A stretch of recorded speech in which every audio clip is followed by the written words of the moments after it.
सरकार केबे मध्य चाहती नहीं एकथा आम आदिवासी लोक माने जानतु।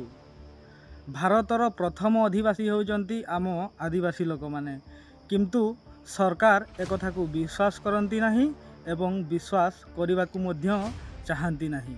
जदि सरकार एकथा को विश्वास करिगले आम आदिवासी लोक मानक पाखरे पावर आसीजिवो एवं जदि कौनसी योजना आसे से कथा आम हिसाब रे हबो। जदि कौनसी अंचल रे कौनसी खणी डैम किंबा कौनसी योजना आसी थाए एवं भूमिर आवश्यकता पड़ी थाए, प्रथमे सही अंचलर आदिवासी लोक मानक पाखरे सम्मति नेबा निहाती दरकार।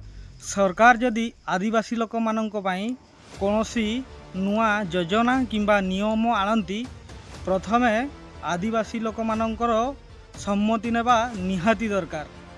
तृतीय कारण, आदिवासी लोक मानक पाखरे निजर जमी पटा थाउ किंबा न थाउ सेमानंकर जमी सेमानंकर ही रहिबो। चतुर्थ विषय, आदिवासी लोक माने तांको निज भाषा रे स्कूल खोलिबार पूरापूरी अधिकार अछि। सरकार कौनसी दलर रहिथिले मध्य एही विषय रे आलोचना करिया पई कौनसी न्यूज किंबा मीडिया वालांकर समय तो नाही। आपणकर ए विषय रे मतामत कौन निहाती जणांतु। धन्यवाद।